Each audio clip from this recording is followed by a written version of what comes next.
We've heard the Honorable Law Minister making a very detailed presentation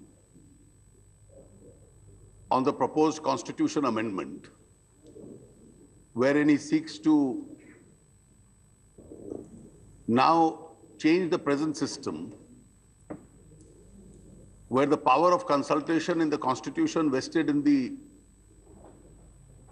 Chief Justice of India, a power which has been repeatedly interpreted and reinterpreted by the Supreme Court, and introduce the concept of a National Judicial Commission. He was very right when he mentioned that my party, the BJP, the NDA, I myself as an individual, have always and consistently been a supporter of the National Judicial Commission. We supported it pre-1993.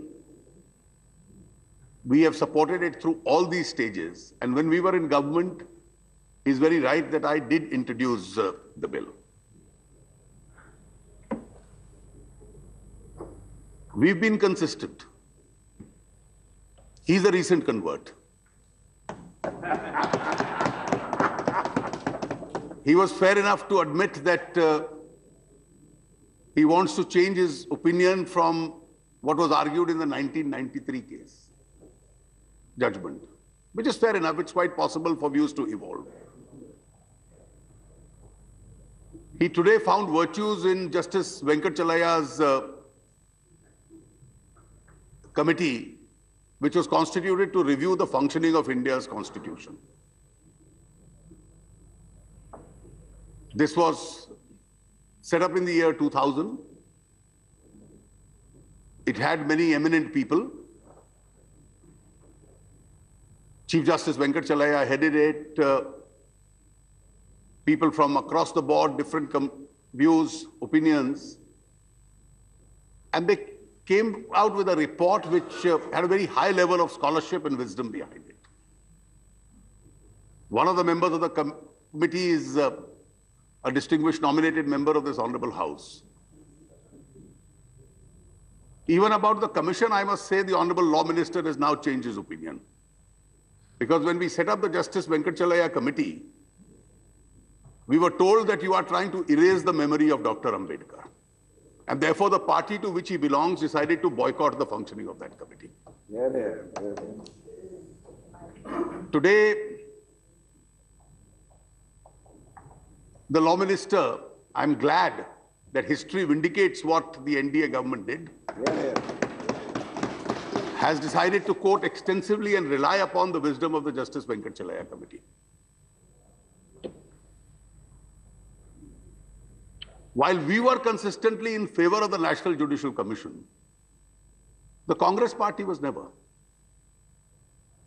And one of the reasons that the 2003 amendment could not be carried out because the consistent view of the Congress party was that we must go back, and that was the view of the then your longest serving law minister, that executive primacy has to be restored. And the fact that executive primacy has to be restored was a fact which never found favor with a large number of political parties. I must say, to the credit of the left parties, that the left parties were also, like the NDA, in favor of a National Judicial Commission. We could have differences with regard to its functioning or the composition, but our commitment was always very clear. So I will come a little later to the objection my distinguished colleague, Mr. Ravi Shankar Prasad, has raised. But have no doubt about this, our commitment to the National Judicial Commission and to restore the constitutional balance has historically been consistent. And therefore, whenever this bill comes now or next session, standing committee or otherwise, our views are not likely to be altered. And therefore, we need not be told the virtues of what the National Judicial Commission will do particularly by those who consistently oppose the National Judicial Commission and the very idea of a commission when it was propagated by Justice Venkatachalaya's committee.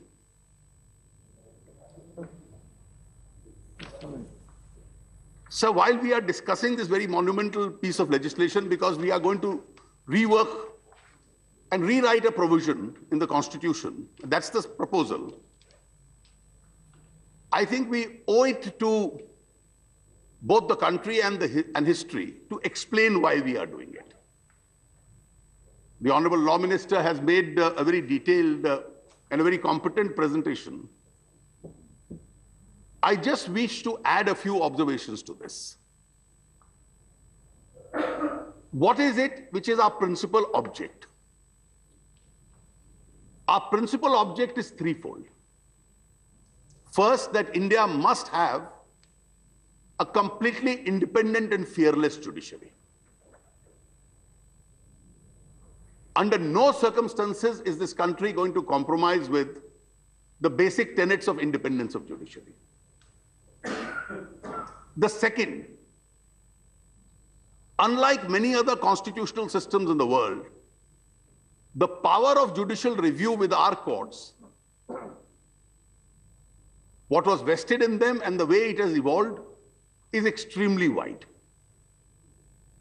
They can review a large number of executive decisions unless they impose upon themselves a self-discipline of not wanting to review a particular decision. They can even review within the parameters of their limited jurisdiction legislations which we pass. And subject to the basic structure doctrine, they can also review a constitutional amendment which we may bring about pursuant to our constituent power. So our power of judicial review is extremely wide. And under no circumstances are we wanting to compromise with that power at all. This second aspect is, however, subject to a limitation, which the constitutional framers themselves imposed, that just as independence of judiciary, power of judicial review are extremely important, separation of powers, which the Law Minister rightly mentioned, is also one of the basic tenets of the Constitution. And therefore, each organ of the state, be it the judiciary, the legislature, the executive, will be supreme within the sphere of its own jurisdiction. And therefore, one cannot tell the other how that power is to be exercised. And therefore, when power of judicial review is exercised, it will be subject to the inbuilt discipline and limitation which the separation of powers creates. And separation of powers is also a part of the basic structure of the Constitution. Neither we can alter it, nor can the Supreme Court alter it. Having said this, sir, when we are reviewing the appointment system, we'll have to look back at how our judicial system has functioned. Initial years after independence, formative years, unity, sovereignty, evolution of the constitutional system, which are our priorities, our courts were reasonably kind to the governments of the day. And therefore, the nation was being built at that stage. It's only in the 1960s that some element of assertion started as far as our courts were concerned.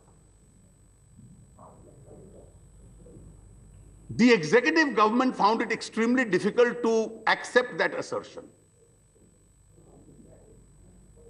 And therefore, in the early 70s, a highly dangerous, almost poisonous concept of judges with a social philosophy was given birth to, which in simple language was that India wants people in the judiciary, people who are committed to the philosophy of the then government in power. This was extremely dangerous. And if I can refer to as the darkest phase of Indian judiciary, the mid-70s, we almost lost our status as a democracy because this whole concept of a committed judiciary, judges with a social philosophy had gained grounds. Post that short-lived era, we've had various kinds of expansion, and I must say, to the credit of Indian judiciary, they've expanded their own jurisdiction, they've made procedures simpler, they've safeguarded liberty, they've got into areas through activism. At times, we make adversarial comments on that activism. And if I can look back today, in the last 2 to 3 decades, it's activism almost bordering on assertion, bordering on assertiveness, which could really define the way our courts are going ahead. If we go through this era, and if we keep this brief history in mind and look at the appointment procedures. So the initial years, what my learned friend Mr. Sibal refers to as the age of executive primacy, the pre-93 age, I think the first 2.5 decades after independence, the 50s, the 60s, had men of very high scholarship in the court. This was notwithstanding that executive primacy. Allegations or charges or even comments about individuals was almost non-existent. You had men of great scholarship. The Chief Justice of India would recommend the very best. The government of the day would accept that recommendation. And the system worked with a sense of maturity, which could be a matter of pride for any democracy. The problem really started in the early 70s, when as a reaction against some of the judgments of the Supreme Court, particularly the 1973 judgment in the Keshwananda Bharati case, this whole concept of controlling the court was born. Sir, I have not the least hesitation in saying that if in the mid-1970s India did not become a dictatorship and an autocracy, it was the Keshwananda judgment which prevented India from doing so. Otherwise, the government in the day was almost prepared to do that. Even a review of that judgment had been filed in 1975 before the Supreme Court. And the Chief Justice at one stage had agreed to hear the review. The bench was later dissolved. Now, as a reaction against that judgment, in 1973, this whole concept of controlling the court, and this concept was born in India for the first time. It's after that that the problem really has arisen. In 1982, the law minister gave a very specious reason in a letter to chief ministers and chief justices that 1/3 of judges in every court must come from outside, because if you have outside judges, it will promote national integration. You don't have a chief minister of a state going to another state to rule to promote national integration. The reason given was, let's have judges from outside and therefore it will promote national integration.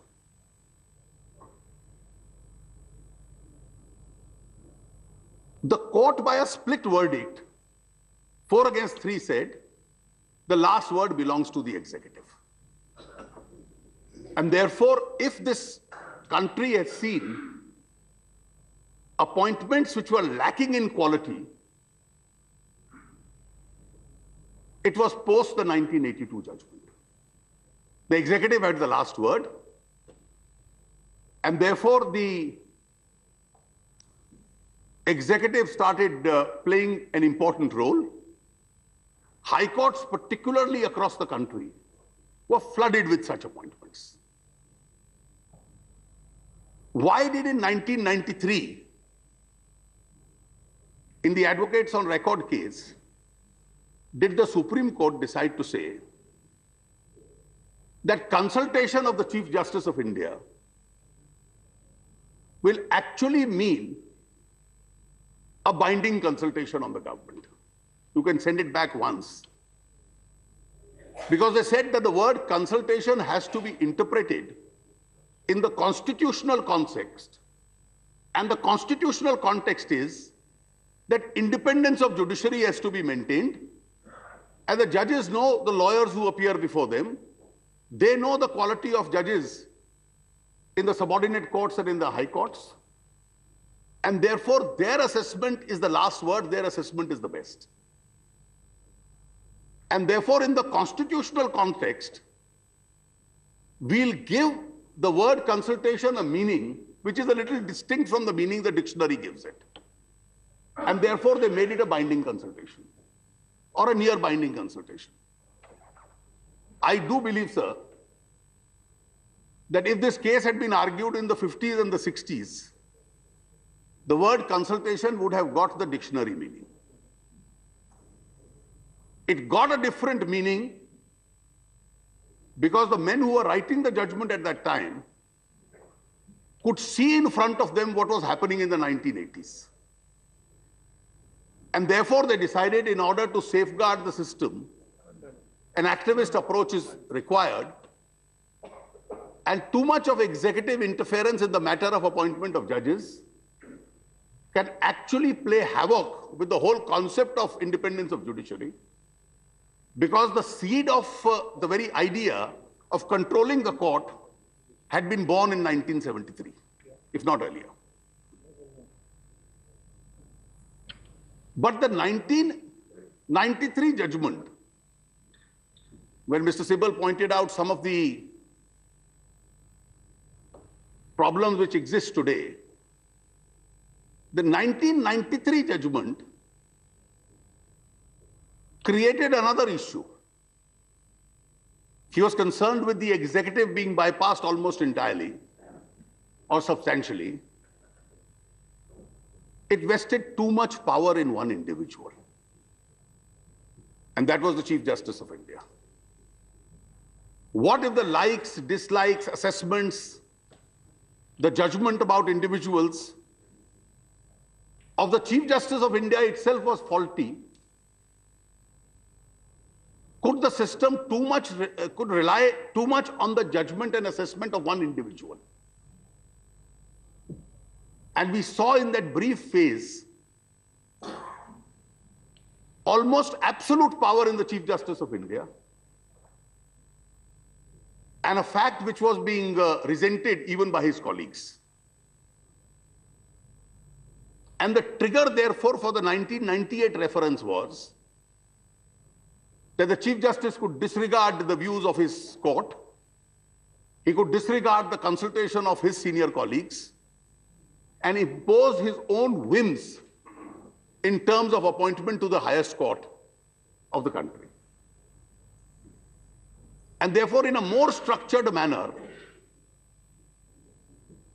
the wider consultation of 1993 became a more structured collegium in 1998. What has it done today? Mr. Sibal fairly pointed out some of the problems, the lack of transparency, the absence of a criteria.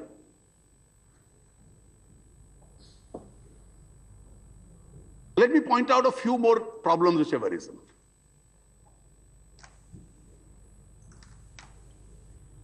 Each judge in the Supreme Court belongs to one parent high court. He has obviously some element of consideration and affection and concern for his parent court. Experience has shown that he becomes the constituency judge of that high court. And therefore, his say in the appointments of that high court becomes very vital. His day-to-day interest becomes very vital. And therefore, all aspirants for being judges in that high court whether he is in the collegium or not, have to be on his right side, have to be noticed by him, because they feel that a substantial part of the say in elevation to that high court will be his. So every high court will have a constituency judge in the Supreme Court. Sir, I will not go into names because it's not proper or a responsible forum to get into names. The constituency judge has his own likes and dislikes in that high court. He decides to block the best man from that court from being elevated to the Supreme Court. Until he gives the nod, the best man from that high court will not come. In recent years, I can count on fingertips some of the most outstanding judges of the high courts who have not been elevated to the Supreme Court or whose appointments have got delayed to the Supreme Court till the constituency judge retired because he enjoyed a virtual veto. And therefore, some people of the best judges lost out. They could not come to the Supreme Court till they got the nod from him. And we all know the names, but we can't get into those details. Many factors started influencing. Now, if you see the line of succession as a Chief Justice, of the Chief Justice, the line of succession is always clear. We all know in which year who will be the senior most to be elevated as the Chief Justice.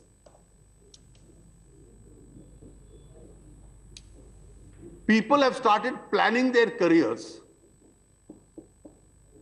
keeping in mind with a third eye on that line of succession. When I am reaching the threshold of eligibility in terms of seniority and stature, so-and-so is the man who matters. And therefore, you'll always find rumors, Mr. Sibal is aware of them, I am aware of them. Who will bring whom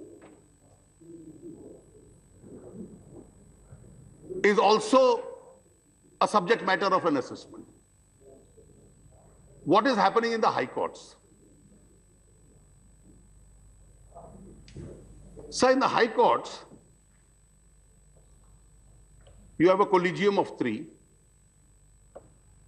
Almost each member of the collegium is as important as the other. Members of collegiums will tell you, and they'll tell you more frankly after their retirements, that when the collegiums meet, instead of selecting the very obvious best, obviously some of the obvious best also get selected. It's not like saying that nobody who's good doesn't get selected. Each member of the collegium has his own preferences. And therefore, A has to accommodate the preference of B, A and B have to accommodate the preference of C, and they collectively respect the preference of each other. And those eminent lawyers who didn't fall into the preferential list will lose out to those who were a part of that preferred preference.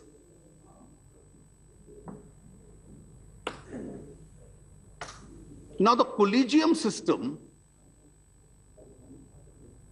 when I compare it to the pre-93 system,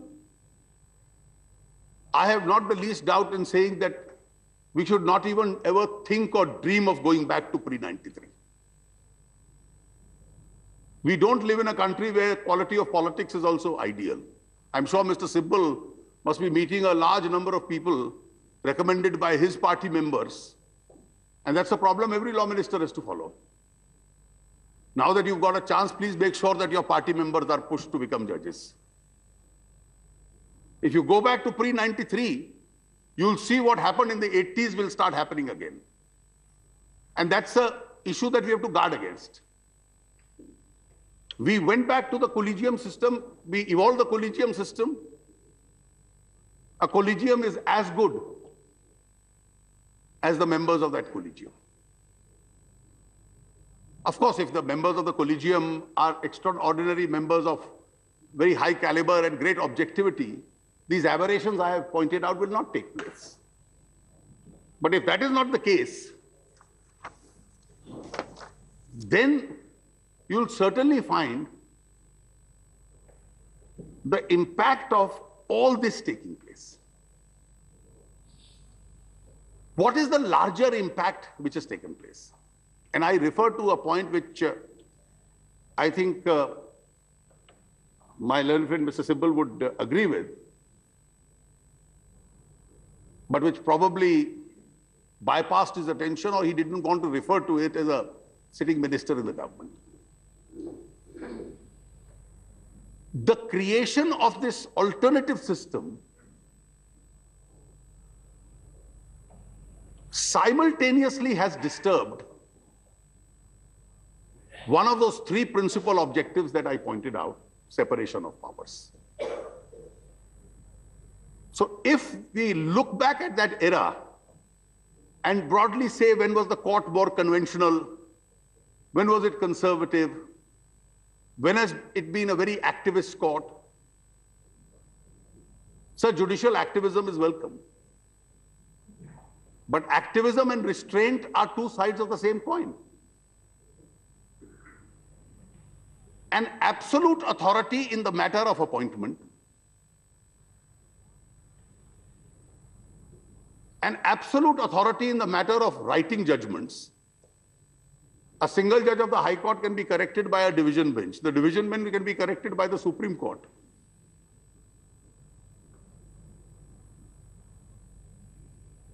Supreme Court is not infallible, but it is final.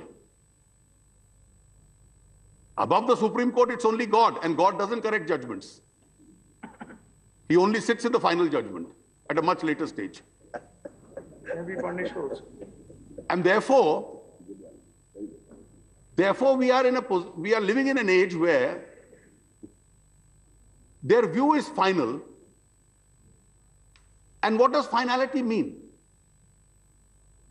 Look at this age where the transfer of power, where the executive primacy or participation got left out, and how restraint went out of activism. Otherwise, activism coupled with restraint. So if it was activism which helped personal liberty, if it was activism which protected environment, if it was activism which protected the weaker sections of society who couldn't otherwise approach the court, it will be a welcome phenomena. Can in any jurisprudence in the world, under any authority of law, while a terrorist action is on, and our soldiers and security forces are sacrificing their life, standing in front of the terrorists and fighting them, suddenly emerges a judicial order which says, please provide so many calories of food to the terrorist. The government of the day, the political system, the media, internationally, it happened in Jammu and Kashmir. A terrorist action is on, the security forces are fighting terror, and how many calories must a terrorist get in terms of his food is an obligation imposed by the court. There is no infallible question of, it's obviously an order which raises serious eyebrows, but it's final. The government of the day can't correct it. I've seen a judgment delivered about a year ago, which was a subject matter of great debate,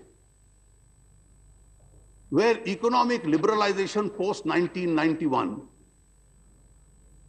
neoliberalism, the dangers of neoliberalism, now whether you must have liberalization or not have liberalization can be a subject matter of this House. The Supreme Court of India can't have an economic philosophy. Courts don't formulate policy. Courts have a power of judicial review. Courts can't even review a policy and say, my policy is better than your policy. Courts don't legislate. How special police officers are to function, and how Naxalism is to be fought, how insurgency is to be fought. Now, these are all matters, whether it is security or it is economic policy, whether it is slum clearance. Activism has now gone to an extent that in case after case, when we fail to take action, it's judicial legislation. And it's termed as judicial legislation. We lay down the following guidelines, and those guidelines are effectively the law. Now, it may be putting it too simply if we argue that the political establishment has become weak in this country, parliament is divided, polity is divided, therefore it's happening. But sir, the emergence of this phenomena, normally it is for the court to say that the government of the day must be kept in check. Because the governments may tend to breach the law. The government may tend to upset the political balance. But if there is a danger to the concept of separation of powers being disturbed, no center or state government of any political complexion has ever said, let us try and encroach on the power of the court. The argument given is, governments are not doing their duty, so the court has to step in and do that duty. Sir, with utmost respect, it's a very serious, a very dangerous argument. If government is not doing its duty, please direct them to do their duty. But can't take over the power. If 3 crore cases are pending in court, can anybody turn around and say the courts are not doing their duty because there is a delay, so somebody else will now do that duty? This argument can work the other way around also, and if it did work, we'll be heading for anarchy. Because courts have to decide those cases, we have to probably increase the number of judges. Therefore, this whole argument that we step in and start performing the tasks of a court because governments are not doing their duty. Well, if governments are not doing their duty, compel them, stricture them. Your strictures have great value. Today, we have discussed in so many times, one of the biggest economic challenges we have today. The current account deficit. And when the Honorable Prime Minister was here, I myself pointed out that some of the reasons for the current account deficit could be even domestic. It's not only international. The imbalance in terms of our currency earnings and foreign currency earnings and our spendings. I did point out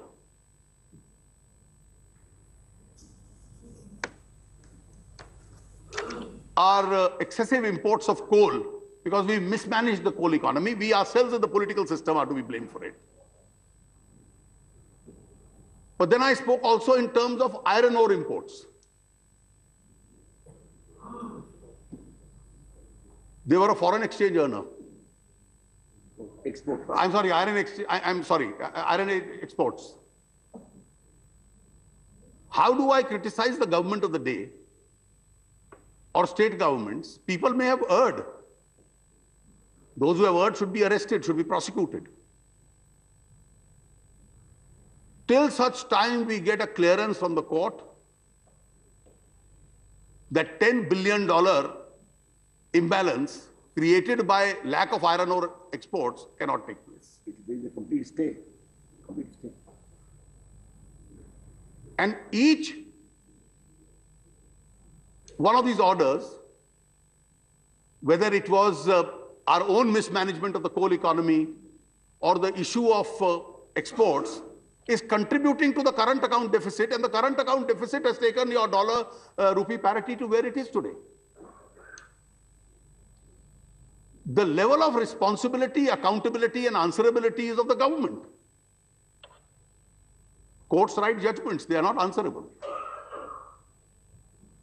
Therefore, if we look at the history of when the power has completely been subsumed, it's only then that this imbalance in the separation of powers has taken place. And I think I don't subscribe to the philosophy which in simple language some people feel we must all get together and correct that imbalance. I think the court must have all the powers which a court has, but the imbalance in the separation of powers needs to be corrected. And therefore, whatever is the restoration of authority, whether legislative or executive, we can't abrogate or abandon our own authority. Because if the imbalance does take place, then systems will find it very difficult to function. There's a difference, sir, between the governments, the legislature, the executive, and the court. Our jurisdiction as a legislature is prescribed by the Constitution. The government's powers are defined by the law. If they exceed jurisdiction, it will be struck down. But the court has a power to enlarge its own jurisdiction because their last word on jurisdiction is the final word. You'll find a number of cases. I saw my friend Mr. Naresh Agrawal the other day raising an issue. To what extent must courts monitor investigations? Can monitoring of investigations and trials go on simultaneously? Will it reach to miscarriage of justice? Elsewhere in the world, it probably would have gone into miscarriage of justice. In India, we've learned to live with it. Because the court itself defines its jurisdiction. But in case government stepping out of jurisdiction or the parliament stepping out of jurisdiction, the court has the last word. When court steps out of jurisdiction, they themselves decide whether they have the power or not, and therefore the elasticity of jurisdiction is always there. So just one or two more points. I think one of the big challenges is, and this is a challenge particularly post-91, with economic liberalization, in many principal high courts of the country, legal practice has also become very lucrative. The best are therefore not willing to become judges. I think at some stage the Honorable Law Minister will apply himself to this question. It's an institution which must have the very best. And if the best are not willing to become judges, it creates a serious problem. Two, I think we are going a bit too far now. In every legislation,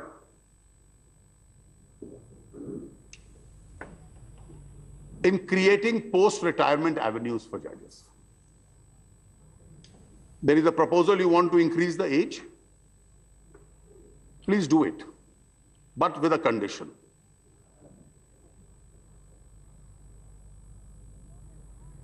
That almost everyone, barring a few notable honorable men who are an exception, wants a job after retirement, and we are lavishly creating it for them. If we don't create it, they themselves create it.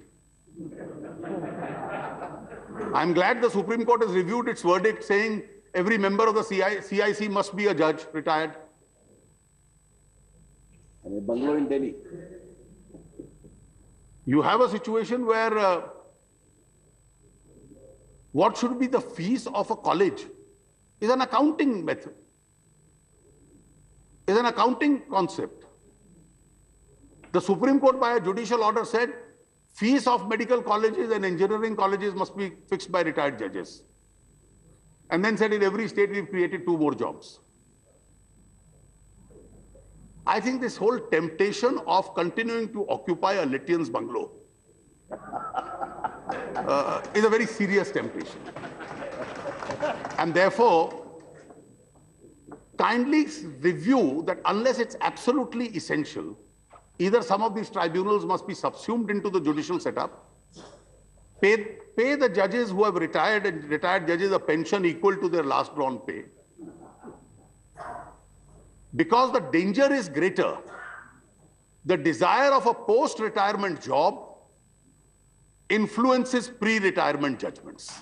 It's a threat to the independence of judiciary. And once it influences pre-retirement judgments, it adversely impacts on the functioning of our judiciary itself. So just last 2 points, and both are very serious points. I would personally like to see a National Judicial Commission to which has not merely the appointment powers, but to which there is some element of accountability of the judges itself. This whole concept of judicial accountability is unknown and unwritten. Impeachment is a provision which is in the rarest of rare cases almost impossible to arrive at. And when you reach the closure of that procedure, the concerned judge resigns or retires, and therefore impeachment doesn't take place. But misconduct falling short of impeachment is accountable to whom? The judges say judges are accountable. So in India, judges appoint judges, judges are accountable to judges. I think this thinking now requires to be changed. And that's the substance, one of the substances of Mr. Ravi Shankar Prasad's argument. This requires a serious rethink. We don't like the present system, so we are all agreed to change it. We are making a monumental change. Monumental changes are never brought with a knee-jerk reaction. We've always said so, you recently turned to our view and therefore say, we all agree. Now, should the National Judicial Commission only be an appointment body, or should it also have some element of powers in relation to accountability or not? In my respectful submission, it must have powers of accountability. Yes. And my last point, and this is why this issue, before I come to one question of procedure, what should be the basis of appointment of a judge? A judge must have an element of scholarship. He must have an experience. He must be objective. He must be a man of integrity. He must have the temperament of a judge. He must have adequate experience. He must have a huge level of maturity. Today in the collegium system, Mr. Sibal complains that we are not told the reasons why a man has been appointed. Please remember the famous saying, when no reasons are given, then no reasons could have been given. Because you pick individuals, that objective assessment of the criteria doesn't take place. So my suggestion to you would be, and it's a matter when the bill gets considered by the standing committee to consider it, how would I want the criteria to be? What is the academic qualification of a candidate? How many years he has put in as a lawyer? Today in a world with sophisticated internet information technology available, how many cases has he argued? How many cases that he has argued are actually reported judgments? How many articles has he written? How many papers has he presented? How many seminars has he addressed?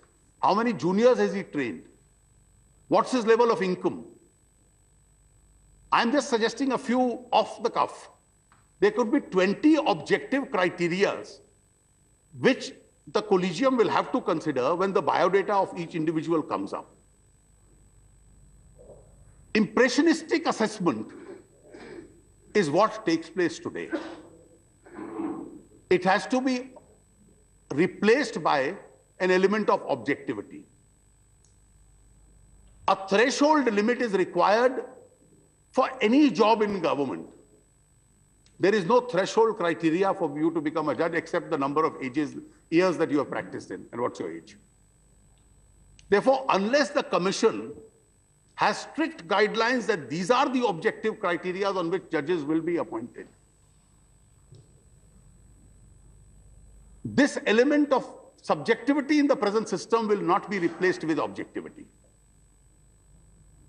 And sir, my final point, why do we feel that this bill must, both the Constitution amendment and this bill must go to the Standing Committee?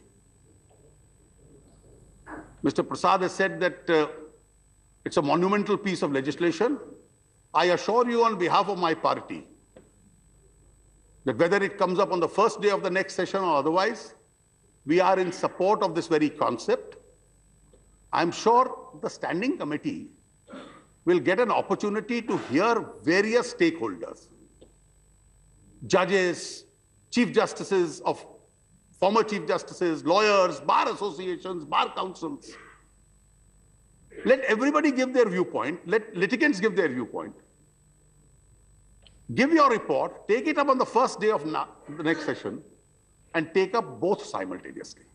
And the reason you must take up both simultaneously, because if we pass the Constitution amendment and replace the Chief Justice's consultation with that of the Commission, we have frozen the power of the Chief Justice,